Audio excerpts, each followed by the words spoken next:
This is Things I Found Online, starring Larry Morgan and Louise Palanker. Brace for excitement. Radio legends are exploring the internet. On today's gripping installment, welcome radio great Ed Mann, fantasy sports wizard B.J. Rudell, and budding sportscasters Harry Abelson and Ryan Tabb. Louise. Thank you, Larry. Thank you for joining us live from your KIIS 101 day job. Or is that your bedroom? Do they provide you with one? It's my pied-à-terre. Ah. Well, thanks for joining us, Larry. We're very excited that you're zooming in. Also zooming in is B.J. Rudell from North Carolina. Still feels weird from North Carolina. I'm kind of a new transplant. So yeah, that's right. Thanks for reminding me. Manhattan, then Washington, and now North Carolina. There you go. All right, you're a hyphenate. Welcome.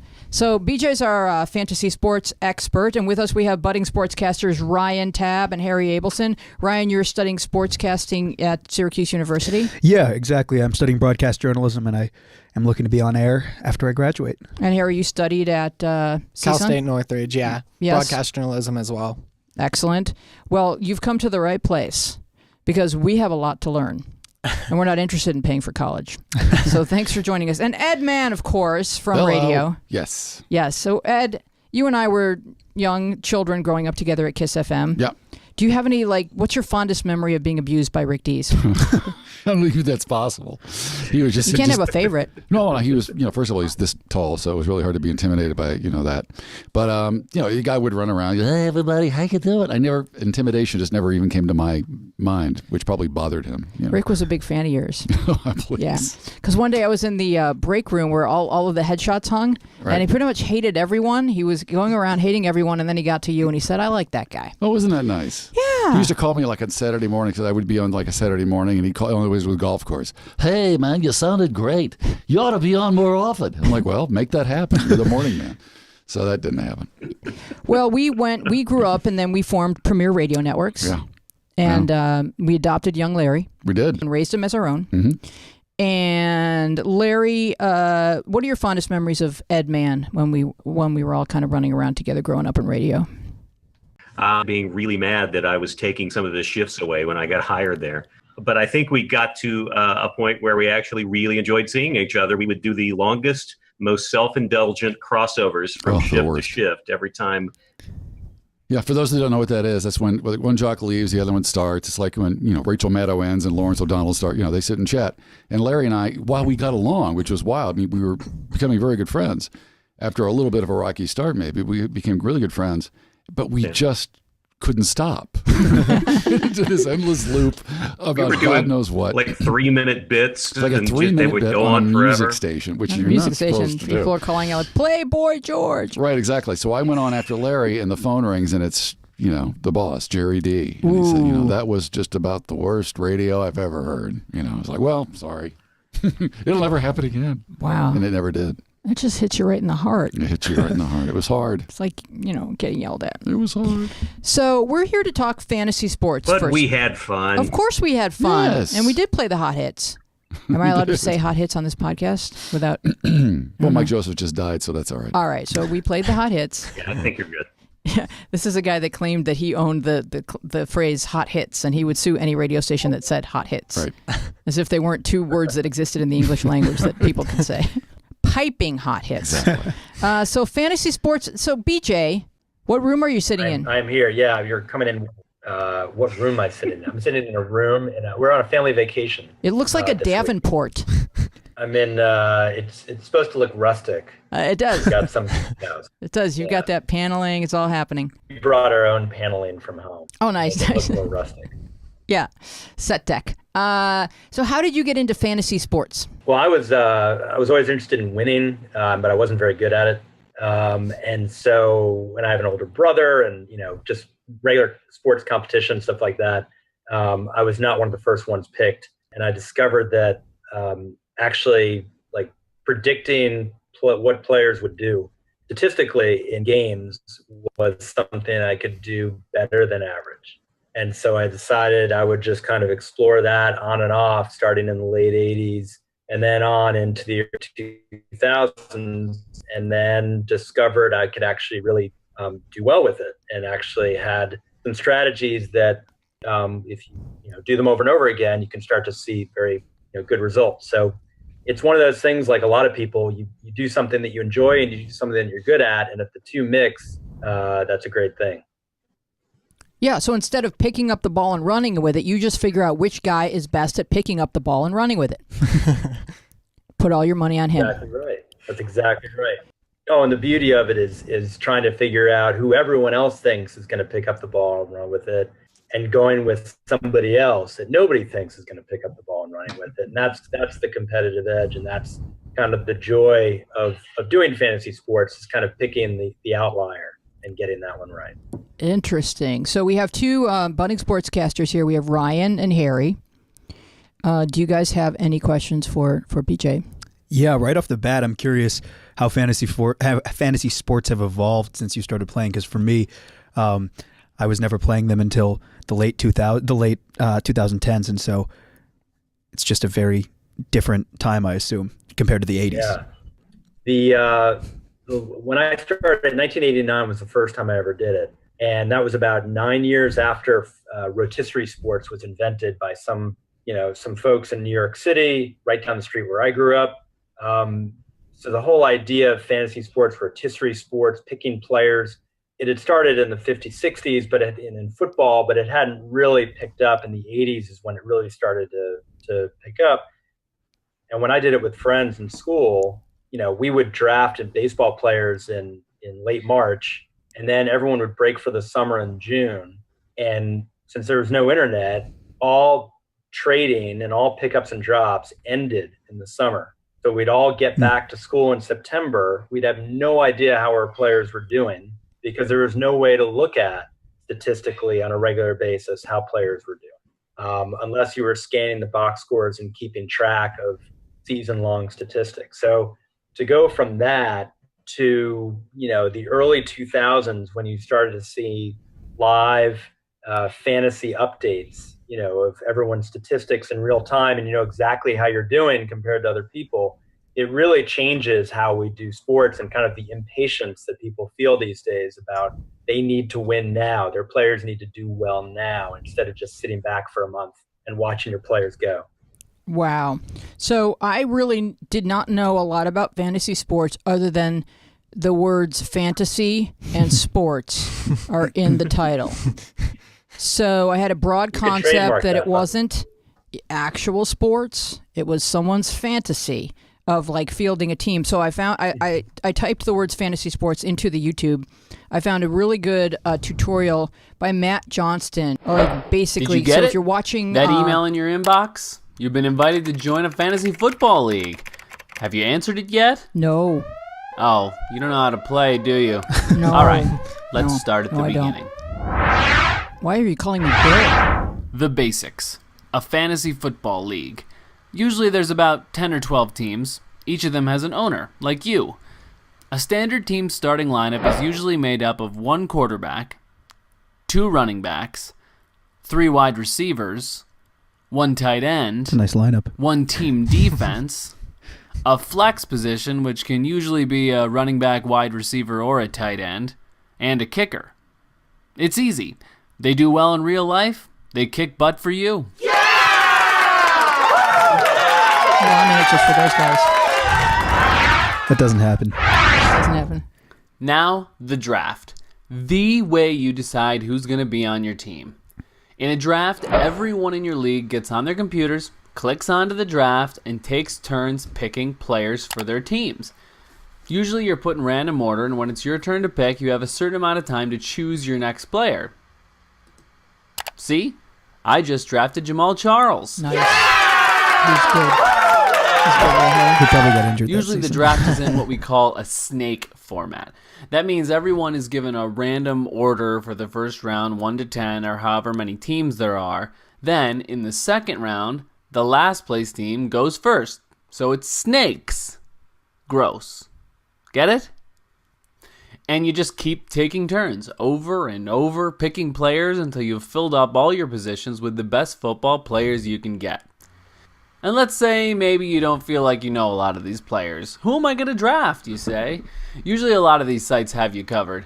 When you're on that draft screen, there's a list right smack dab in the middle in front of you that automatically sorts every player in the NFL by how good they are. You can even switch by positions, and they'll rank the running backs and the quarterbacks and the wide receivers. There's usually tons of information right there at your fingertips. Alright, now it's time to play football. Every week before the first game of the week is played, you set your lineup. It's important to make sure every position in your lineup not only has someone in it, but someone who you know is going to play that week and play well.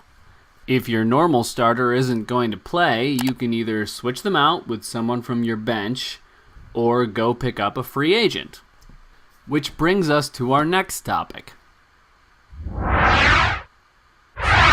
Adding players. Okay, I think we get the idea. So how your team does is based on the stats of every individual on your team. In what kind of real time are those stats established, BJ?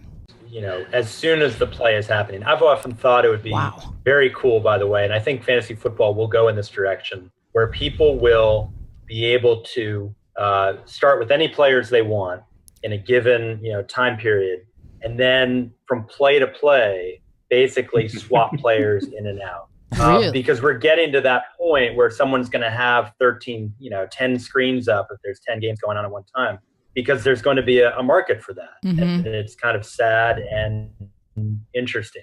Are there different points that are given based on a block versus a field goal, or it's scored differently depending on what position they play? So there's a lot of, that's right. It's, a touchdown is usually 6 points, although some leagues, a quarterback throwing a touchdown is 4. The thing I would advise people who are newer to fantasy sports, or even people who have been doing it for a while, people don't do this enough, I think, is read the rules before you draft and do mock drafts based on those rules. And you might discover that you're weighting certain positional players too high. Compared to the points they're going to get. So the example I just gave, a quarterback getting 4 points for a touchdown pass, that makes a quarterback less valuable than if the quarterback got 6 points for every touchdown pass, which is how most leagues do it.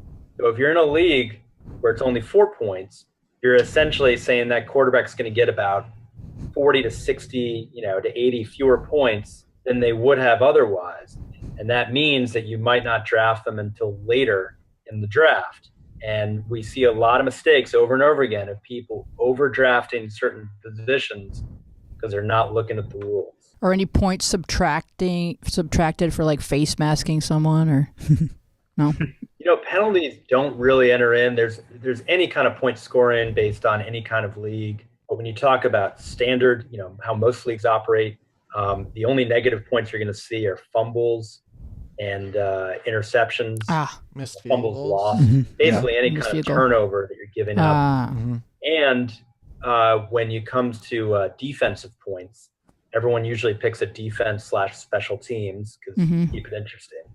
And if that defense gives up, usually it's more than 28 points or 28 or more, you'll see them in the negative. I see. You might see a situation. This is real inside baseball, Louise, so I apologize to all of you for the this could get a little bit too meta, but you might find that it's Monday Night Football and you're up by 2 points over your opponent and they don't have anyone left to play and you've got your defense. And in most cases, you play who you've got. But in some cases, you might say, you know what, I'm not going to play my defense because there's a chance they could finish in the negative. Wow, so you can pull players in and out in the middle of the game? Before the game starts, you can decide to, bench a player if you find. I've seen this a lot. People ask me questions. I field about 200 questions a week on fantasy football.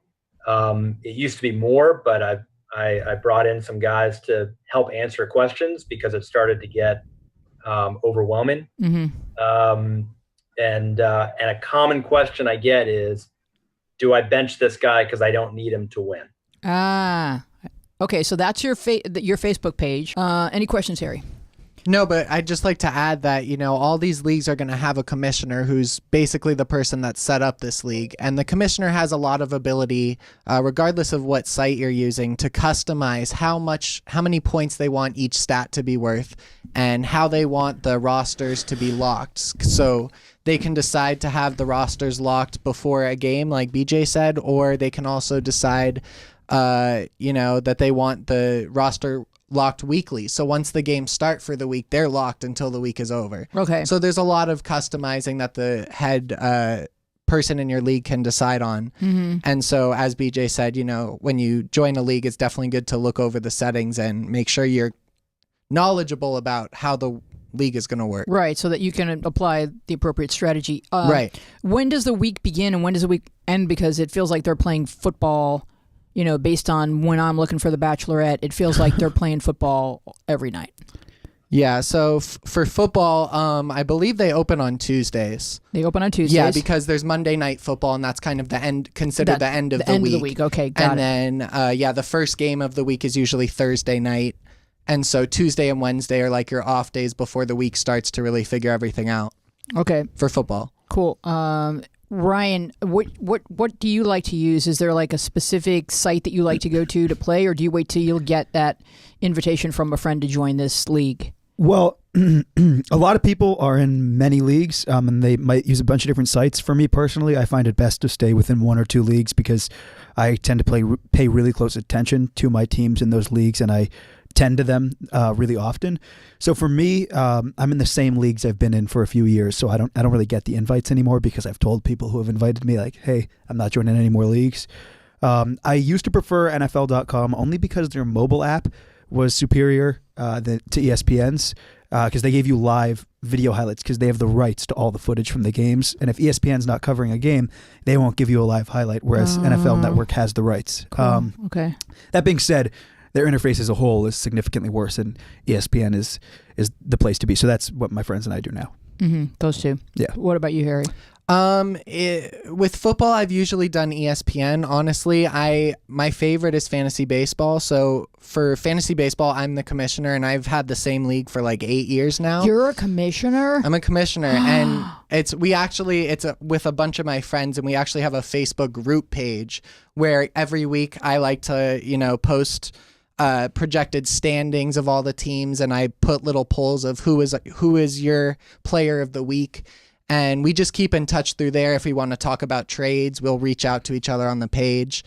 And for baseball, we're using Yahoo this year. We're doing a money league for the first time, so that's kind of exciting because we've never played for money before. Mm-hmm. And but I like ESPN. ESPN is pretty consistent for all the sports, I think. Okay. Yeah. And go ahead. Sorry, just adding on to that, it does depend, like you mentioned, which sport you're looking at. Right. For basketball, ESPN is pretty good, but if you start getting into college pick'em for bowl season or the NCAA tournament, Yahoo tends to be the best for that. So it changes depending on what exactly you're doing. And what do you like, BJ? I will do anything, to be honest. I only do 1 or 2 leagues a year because it's just overwhelming to try to manage the site. I have a full-time job that I love and family that I love, so it's one league on average, but I'll just go wherever the action is. So on game day, does everyone leave their home and go somewhere to convene, or is this something you can do online? A little bit of both. It depends on the group. I mean, for me, my friend group at school, our league, we all are going to be watching the games regardless. So we get together because we live all on the same campus, so we're within walking distance, and we're all going to be doing the same thing anyway. But when it's with people from back home who all go to colleges across the country, then it's a matter of just watching by yourself and keeping in touch, like a Facebook page or a group chat or something like that. Mm-hmm. Cool. Any questions for BJ? We've got the expert present. We can bend his ear. I have a question for you. So in my opinion, while I do think that it's good to have a strategy and you definitely have to pay attention to the stats and all of that, I do think that luck does play a little bit into being successful in fantasy from my perspective. Do you feel like luck does play a part in this, or do you think that with the right strategy and paying really close attention, you'll be successful and luck isn't that important? It's a great question. That's the best question that someone's going to get asked, because so much effort is put into this thing, and then people will lose in the finals, with a kick butt team. Right. And they go, I'm never doing this again. I had the best team. It's not fair. It's like, well, you go into it knowing it's not fair. It's not fair to the players who get hurt. It's much worse for them than it is for us who just drafted them. So there's always going to be luck. And what I believe is, and I believe pretty strongly in this, strategy can get you to the playoffs. If you have a very, very savvy strategy and you're paying attention, I get to the playoffs pretty much every year. I feel very confident about that. I know going into the draft, no matter who I'm going up against, I've gone up against, and I'm saying this with humility, but I've gone up against some of the biggest names in fantasy sports, in private leagues. What I've discovered is everyone has the capacity to make the same mistakes. And luck also plays in no matter who you're playing against. So someone gets Deshaun Watson last year, who for a few weeks was the best fantasy player to have. He was a rookie quarterback for Houston. And some people, stupidly it seemed, traded him after a few weeks. And then it was brilliant because he got hurt and was lost for the season, and they cashed out. There's a whole series of luck that goes into all of that. And you multiply that by hundreds and hundreds and hundreds of situations, weeks, players, and you can see how it can be overwhelming. So all I can say to that is I agree 100%, and a great strategy will get you in the hunt almost every year. Yeah. Yeah, and that's interesting too, because it's like a parallel to life, because there's an aspect of luck in absolutely everything that we pursue. So whether or not you get somewhere on time, it involves a certain amount of luck. When did you leave? Was there traffic? Was there an accident? What have you? You made something for your mom for dinner. You used the best recipe possible, but the oven didn't reheat properly or something. It's luck. So, you always have to put your best intentions forward, and 90% of the time it's going to work in your favor. You can't just get despondent and just you throw up your hands like I was supposed to win. Like you don't know that. The strategy in the long term is going to consistently, like you said, give you success. The luck decides the more day-to-day elements of it, right? So the game-to-game, season-to-season is decided by luck. You might have a guy go down. But I agree, in the long term, if you have a good strategy, the average of what you do is going to be very successful. Yeah, and part of strategy is contingency. So, should something go wrong, what would I do then? Just that type of thing, and just having like a wealth of knowledge about whatever it is you're pursuing, whether it's your career or fantasy sports or stand-up comedy or whatever it is, just be fluid, because you can have depth in a few different areas, or you can have resources to pull from and be unflappable, like, okay, this happened. What's the host of Hollywood Squares, the original host? Peter Marshall. Yeah, Peter Marshall. They used to like totally miss where they could have won the game, and then he would just go, well, maybe this will work out for you. Would it take, you could have picked Paul in for the win, and they didn't. And he's like, well, maybe this will work out for you. It's hilarious. Like, that's life, right? It still could work out. That's right. Even if you miss, you can get a window into somebody's personality based on how they play fantasy sports. Oh, that's very true. Oh my gosh, that's very true. I mean, it is the people who complain on my blog every week. I don't try to judge on my blog, as long as people are. Oh, why not? It's fun. You can vent if you want to, but people who constantly complain and say, I got robbed, this happened. Like in private, we can feel like we got ripped off. That stinks, but it doesn't change anything. And the fact is, you live with the consequences. And look at Scott Norwood of the Bills, who misses a field goal at the end of the game, and the Giants win the Super Bowl. If that field goal had gone in, his life would have been different. It didn't. And I think if Scott Norwood could live his life after that and be the best person he could be, we can all be the best people we can be, even if we lose in the first round of the fantasy playoffs. Yeah, losing isn't really just losing ever in anything. It's always learning. So you always have to look at losing as a lesson. And if you don't, you're missing an opportunity. Then you're really losing. Then you're really losing, Ryan. I think we've all learned something from each other by being here together, right? Just very quickly, one of the ways that I think people can fight the losing streak is people tend to get into these rhythms that a player does well and they pick them up and they start them, and then the player reverts to the mean. In other words, the player was never very good in the first place. I call it the Eddie Mann syndrome. Okay. Which is essentially you flock to success hoping that success will rub off on you, and then it doesn't, because statistically it's impossible for such success to be maintained week after week by one player, unless that player is an all-world player having a career year. So one of the things I caution people is, if everyone is flocking to a player, then find the player that everyone's going to flock to next week. And it shouldn't be hard to do, because there's going to be 5 to 10 guys who break out every week. And one of the knocks I have about, and it's no offense to the guy who did that intro video, I think it's great that he did it, but a lot of people make the mistake of looking at the rankings that the site gives you as a fallback option. And those rankings are generally, and I did research on this for one of my books, about 50% wrong. Wow. So in other words, for every, top 20 player that they think will be a top 20 player, half those guys won't be in the top 20. Yeah, the first and a bunch of them won't even be in the top, 30, 40 based, outside of quarterback, where there's only, 32 guys most years, maybe upwards of 40. But the point is, running back, receiver, other stuff, we're constantly falling into the trap of, they're high ranked, therefore I need to draft them, without breaking from that rhythm and saying that didn't work for me last year. There's a different way to do this. I need different research and I need different metrics.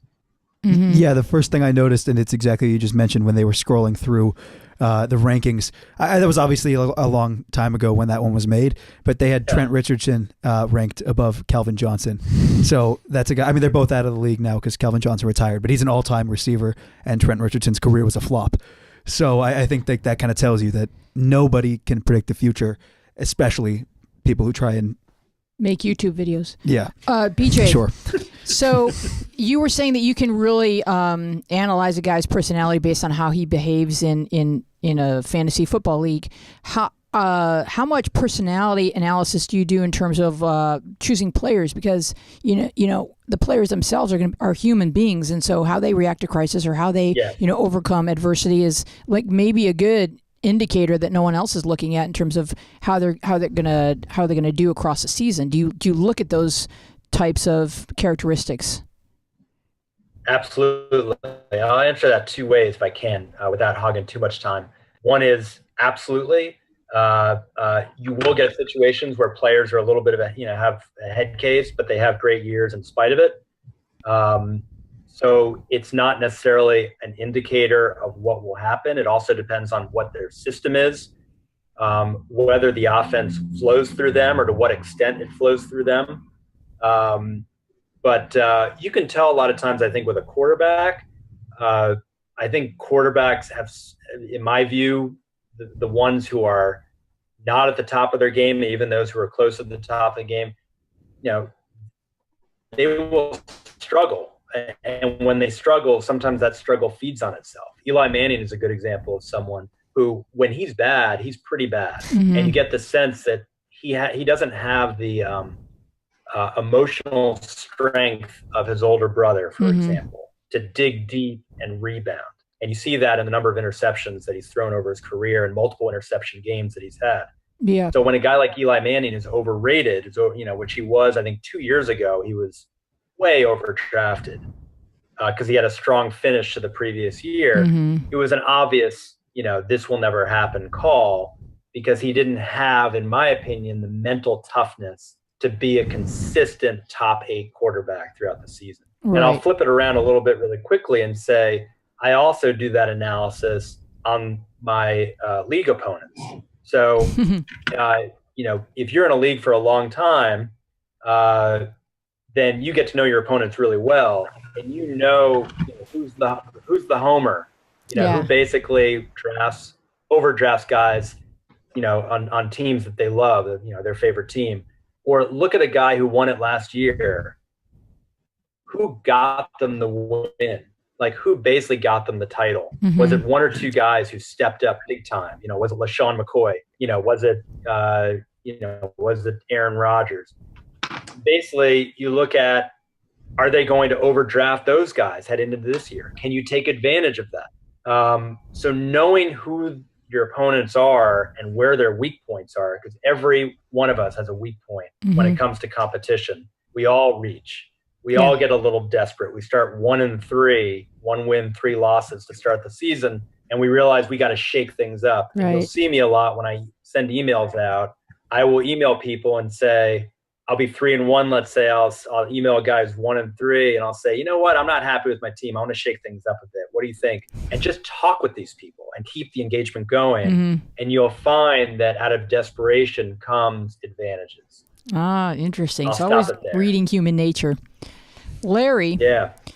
I'm here. I'm just listening, fascinated. I actually wanted to ask BJ what he thought the value was in completely changing up my drafting strategy this year and going kicker first up. Just go straight kicker. Do not I'll tell do you, that. you know, it's even though it's tongue in cheek, there's anywhere from 1 to 4 kickers every season that finish roughly in the top 75 in standard scoring. Sometimes 1 or 2 are in the top 50. So you never want to pick a kicker early. But I always like to take a kicker a round or 2 earlier than everybody else because I want the best kicker. Right. Kickers rarely get hurt. Same thing with defense. I mean, I will there was a season, I won it all. It was about 10 years ago, and I wrote about it in my book. It was middle rounds, like way too early to pick a defense. But the Bears were the defense that I wanted. I looked at their schedule. I looked at their playoff schedule. They were a team that I wanted to start weeks 14 through 16 in the fantasy playoffs based on their opponents. They were the best defense far and away. And I was picking 3 spots later, and I we were all in the same room. We weren't online. We were all in the same room. And I turned to the guy who was picking next, and I said, if you don't know who you want, I'll trade you my pick this round for your pick this round, and I'll give you my pick, the next round. We'll swap those, so you'll get a better pick next round. And he's like, yeah. And about 3 minutes later, I mentioned it again because he hadn't picked yet. He was struggling to figure out who to take. So he did the deal, and I grabbed the Bears. And 3 picks later, he picked the Bucs defense, Tampa Bay Buccaneers. The Bears finished as a top 10 overall fantasy scoring team, not including quarterbacks. So in other words, was better than almost every running back, better than almost every receiver. And the Buccaneers were like 23rd best defense. So that's an example where, it worked out. It wasn't necessarily going to work out, but I had done my research. I knew the Bears were far and away the best. So I burned like a 6th or 7th round pick on them, which people thought was ludicrous. But at the end of the season, they were roughly returning 1st, 2nd round value. Wow. Smart. All right, we're going to turn a corner. We have a Facebook feed time and what's Twitter trending devoted to what's been going on. We're addressing a trend. You've all heard of if you see something, say something, right? Have we taken that too far? Are people saying something even when they're really not seeing much of anything at all? It's Facebook feed time. Okay, first this happened. A lawyer was upset to hear Spanish being spoken in this New York restaurant. P.S. He should note that a lawyer who speaks Spanish can pretty much double his expected yearly income.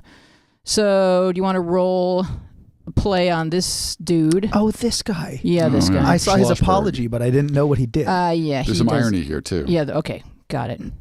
So he's upset that people are speaking Spanish.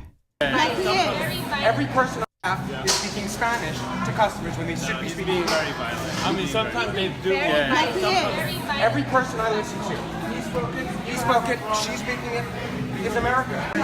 He's very ignorant, and he shouldn't be allowed. Because I will be following up. And my guess All right, that's enough out of this guy. It's hard to watch. A mariachi band responded to a racist lawyer, and the pain was just beginning to be brought to Aaron Schlossberg. Yes, his Yelp page was flooded with 1-star reviews. He was kicked out of his shared office space. He has been hounded by reporters, and a congressman is filing a grievance against him. So this happened, I think, the next day outside of his apartment complex. And I think there was a crowd of 500 people. Hilarious. Yeah, they were just out. You know what? Let's go out here and play. That's hilarious.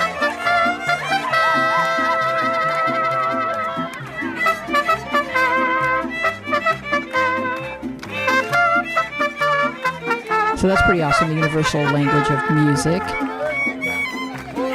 In addition to which, our own Eric Schwartz answered the racist lawyer by imagining his return visit to the restaurant. Okay, I know things got out of control yesterday, but I returned to tell you.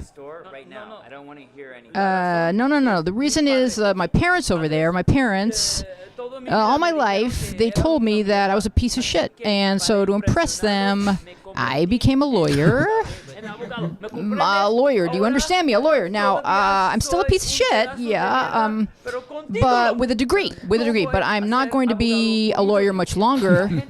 People are destroying my reputation. On the internet, in mariachi bands, and playing outside of my office. Look, I ordered sushi last night, and the chef made me a burrito. Awesome. Look, give me your contact info. Oh, okay, we're all set. But maybe somebody will be watching this. I need a job. I speak Spanish. I speak Spanish. Hilarious. So he's grown. I mean, lesson learned. A lot of introspection went on in one night. Well, yeah. I mean, yeah. But mariachi music can do that to It really can. It can open your your mind. thoughts? I mean, this is what we're talking about, is how the internet slaps back when it sees a perceived offense. Is it too much, or is it the right amount? Oh, it's the right amount. This reminds me of a couple weeks ago, there was the woman who called. She's coming up next. Oh, okay. Yeah. Well, So there was a hold that woman thought. about a barbecue, but Yeah, it reminds me of it. Yeah. Yeah. I guess I'll let you get to that, and then I'll give my Yeah. thought. But the reason I say it's enough is because if you do something in public, there is no deciding what's enough. You go out in public into a store where people have phones, you don't get privacy anymore after that. So whatever happens. I don't think that you can say it's too much. They're calling her BBQ Becky. Yes, that's. And her name is not Becky. So I wanted to go to the whole Becky thing, because I learned about what a Becky is. A Becky is a noun, a white woman who uses her privilege as a weapon, a ladder, or an excuse. Example, a random Becky hit me up on Twitter to explain why not all white women are racist. So this was a lady outside of Lake Merritt in Oakland calling police about guys that were barbecuing with apparently illegal charcoal. But there she is, apparently too busy to do anything other than call police on guys who were barbecuing. Barbecue here at the lake. What's going on? Look at those glasses. She doesn't want to talk The now. only people who wear those are people like her or 8-year-olds playing baseball. She wants to be a police officer. No, it's not actually. I just looked Yeah. at the map. It says this is a Or professional designated baseball barbecue players, area. but that's No, not for a charcoal grill. No charcoal grills are allowed. Do you want to see it?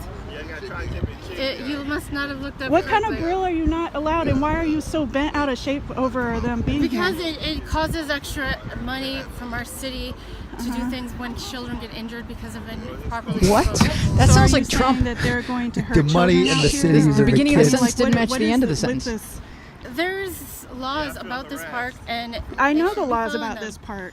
And All right, I think we've heard enough out of her. I think she's called a party pooper. She's Barbecue Becky, and the internet struck back with some serious meme shaming. Do you have that link, John? Oh, yes.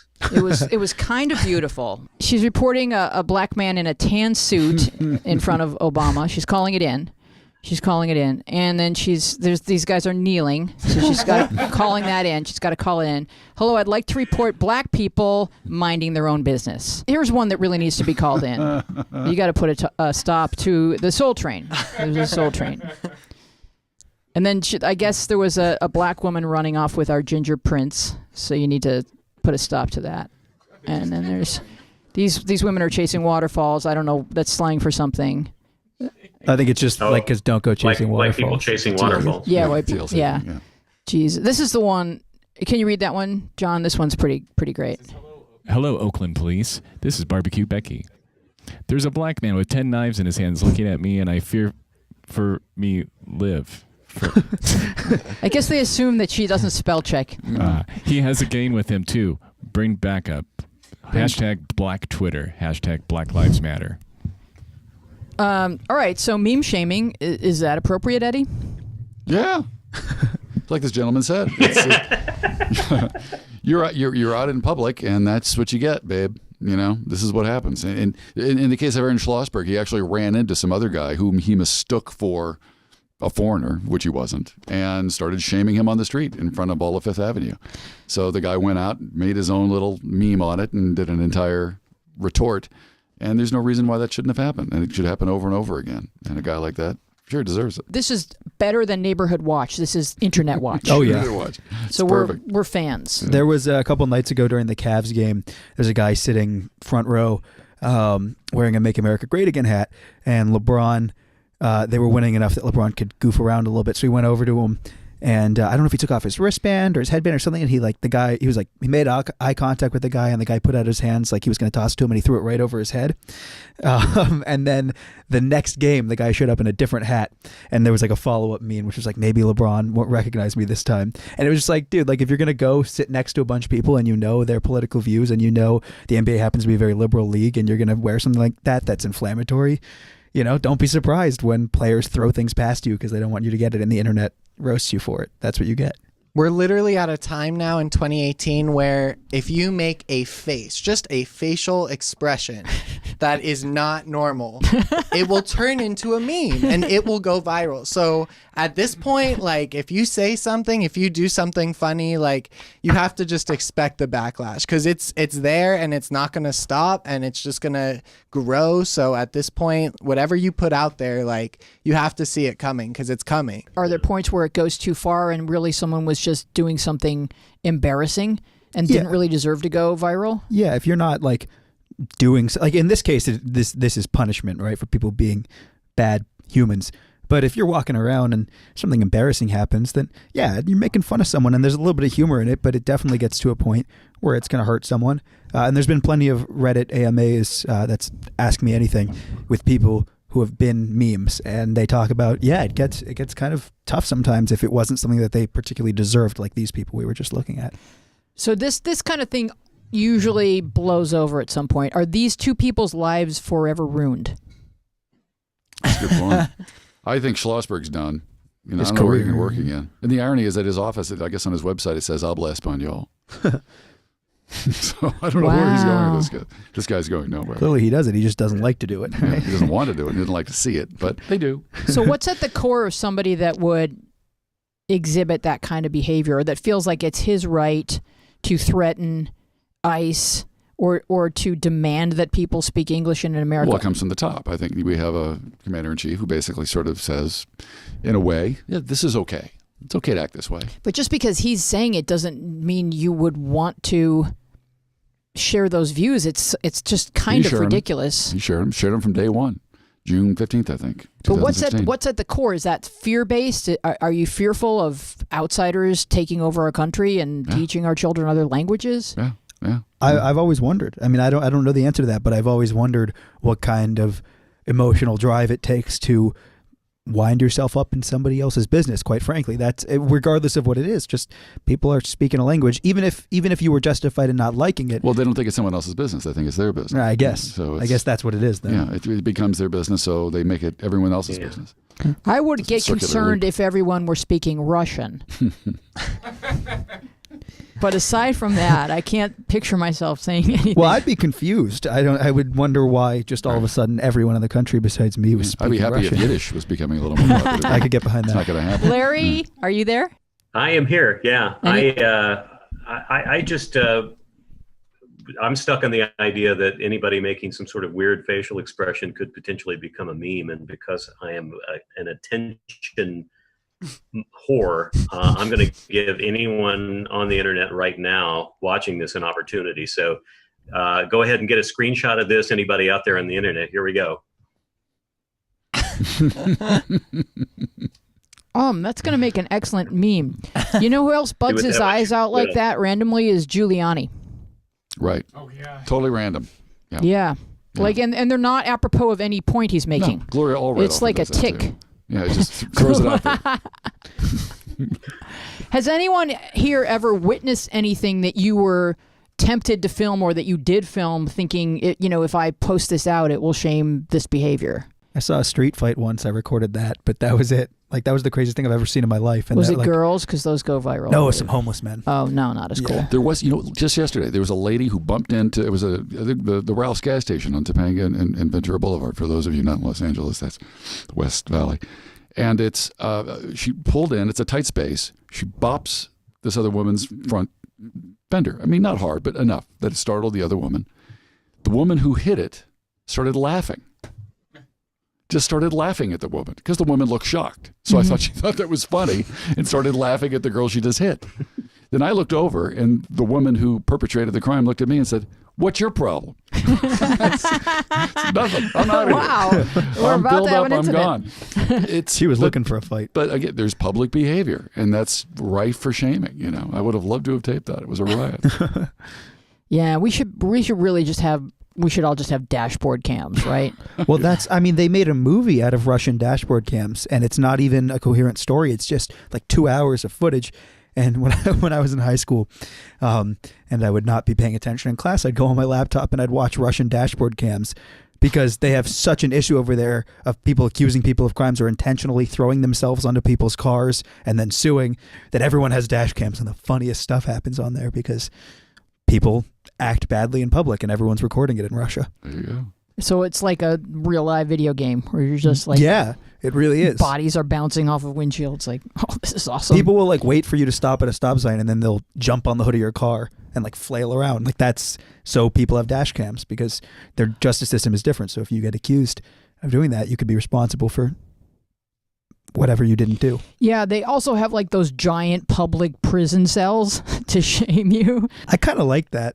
Yeah, but usually they're not actually guilty of anything. Well, that part I don't like. They're just kind of like saying, I'm taking a stand against all of Putin's crimes. Well, yeah, those people don't really need to be shamed, but no. People who perpetrate crimes. Well, we could bring back pillories. Those are fun. Do you know what that means? I don't. Okay, so a pillory would be like in the public square, they would put your head and your hands inside. Oh, that thing. Yeah. I didn't know that's what it was called. It didn't hurt you. It was just embarrassing. People could like throw things, right? And probably uncomfortable after a while. Or you'd be like, could you I just need to, yeah, thanks. But yeah, that's for the purpose of shaming the person. Yeah. Yeah, maybe shaming, maybe the internet is bringing back something that's actually like a good form of managing our behaviors. I never thought about it as similar to that as pillory, which I just do you learned think as the word for it. after these two events that happen back to back, people will think twice before they call the cops on a black kid napping or something? No. Oh, you mean like the girl at Yale? Well, there's just so many different... Look, I've been to neighborhood watch meetings where the cops show up and say, if you see someone who just kind of doesn't belong, you should call the cops. What they mean is like, oh, the Thompsons didn't tell me they were moving, and yet there's a van in their driveway all afternoon. You're just supposed to call that in. They're just saying if you see someone who doesn't feel like they belong here, that's what we were taught in Neighborhood Watch. And now if people see something that they don't think belongs and they call, now it's this big shameful thing that you just assumed that because a brown person was walking here that they were a criminal. We're getting these mixed messages from if you see something, say something, to you better not say anything because you're going to be called a racist. Like, what is the right amount of being a little bit concerned that, oh, this kid, I don't even know if he goes here and he's asleep in our common area and it really doesn't have anything to do with his color. Like, it's possible they just didn't know the kid and he was maybe not even just asleep. We've had people at our premiere events where we would rent a hotel room and people would fall asleep and pee themselves on our couches. So we always just sort of handled it. We didn't call the cops. But at what point do you tell people like, oh no, you don't really need to be scared. That's racist to be scared. Or do you legit get to be scared if you see somebody who doesn't live in your neighborhood walking around? I think it depends on the situation. And a lot of it is based on intention. Mm-hmm. Like with BBQ Becky, like Was she really concerned about that? Like, I doubt it. No, that was none of her business. So I think it just depends on the intention behind it. Are you actually concerned with what's going on? Because then you should probably do something about it. Or are you just trying to be that person who says something? Because then maybe not. Yeah, because I do think that Trump has invited some people's worser devils to rise to the surface. Like, oh, well, I always just felt this way, but I never said anything. Now I get to say something because our commander-in-chief agrees that our white privilege is at risk. And, there's a big difference between being legitimately fearful because someone who looks like they don't live in your neighborhood is prowling around people's backyards and walking in a park next to people barbecuing and deciding it's your business to stop them from barbecuing, or deciding it's your business to say people can't speak Spanish. There isn't even a fine line. I mean, I think there's just a thick line between just being purely racist and being actually fearful that something bad could happen. I also feel like the people who are most likely to do that are like the kind of people who are most likely to say, what's your problem? The people who don't want you involved in their business. Right, but there's a reason she said that to me, because she probably knew deep down, I'm not doing a good thing. Right. She wants to involve herself with everything else, but doesn't want to be involved by anyone else. Does not want to be exposed. But so there's a little bit of an irony to it. The gas station lady, everyone can see you. Exactly. Yeah, people who say, what's your problem, are people that have been caught being right inappropriate. Yep. So, Louise. Yes. Do you think we could say that we just want people to be reasonable? Yeah, I think that's a good solution, John. I don't know if we can expect that. The root of that is reason, right? Yeah. The root of that is reason. Yeah, that's a iffy proposition right there. There just seems to be a lot of unreasonable behavior in the world right now. There is a lot of unreasonable behavior, and therefore it's hard to differentiate the difference between someone being a little bit concerned and somebody feeling entitled to be racist and hateful. This is something I've given a little bit of thought to recently, because I was just thinking kind of about the political state of our country. And there's two things that generally have kept people in check, right? There's legality of what they're doing, and then there's just like their own set of morals. And I think people have started to notice maybe that being immoral and being unreasonable and being rude doesn't always have any consequences. And so I think a lot of people have lost that sense of personal responsibility and are only concerned with what they're legally obligated to do. And so you can walk around and be racist, even though ideally you wouldn't. And so people start acting out because they realize that one of the beautiful freedoms of this country is there's no consequences for those things, and sometimes that means people act unreasonably. And it's easy to blame other people. Right. That's another thing that's happening a lot of. Exactly. Well, it just leaves me saying, like, why does this matter to you? Like, why do you care? Which makes me then jump to, you must be exhausted. Because there's just so many different things that you're reacting to that I wouldn't even notice. I've tried caring. It's tough, just in general. It's tough giving a shit. Yeah, I mean, I think that's pretty good motto. Just stop caring, unless it personally affects you. That's not a life overarching motto, but that certainly qualifies for other people's business. Yeah. Definitely that care in life. For barbecuing in Spanish, yes. I would say it does not concern you. Or get concerned in a good way. Go join their barbecue or go play some music. Well, now you're talking, Ryan, because guess what happened the next day or the very next weekend? And this is a tweet from Rogelio Garcia, lawyer. The last name is lawyer? I mean, I think that in Twitterland, your last name can be whatever you pick. Fair. I mean, I'm going to call this revenge picnicking. Which is the best kind of revenge. It should often be said that picnicking is the best revenge. So this is what took over the park where BBQ Becky had called in the offense of charcoal. Let me get the sound here. And everybody came out in force to revenge picnic. It is beautiful. Well, I can't tell what temperature it is because some people are in shorts and a t-shirt and some people are in big coats. Probably about 62. That was it wasn't relevant, but it was on my mind. I was confused by it. That's awesome. I love the teepee. Yeah, there's some teepees and kites. This just looks like a fun time. The kite. It's all happening right here. And this is going to be adapted into a Broadway musical. So I think we all win. I like that sweater that goes wearing. Everybody's cool. It's an absolute perfect day for revenge picnicking. All right, I want to thank everyone for being with us. Thank you, Larry Morgan and BJ Rudell. Thank you, Eddie Mann, and Ryan Tabb, Harry Abelson. And Devin was in the booth with us. What's your last name, Devin? It's Faye. Devin Faye is in the booth with us. Jasper Maddox is here, holding down the fort, in case we get any phone calls incoming. In case we need to call the police on any charcoal-related offenses. John Maddox, thank you for being here. I am Louise Palanker. We miss you, Joseph Briano, and we are Things I Found Online. We want to be your new favorite podcast. So please like, subscribe, forward, and comment and review, and just tell your friends that revenge picnicking is where it's at. We'll see you next week. Bye-bye.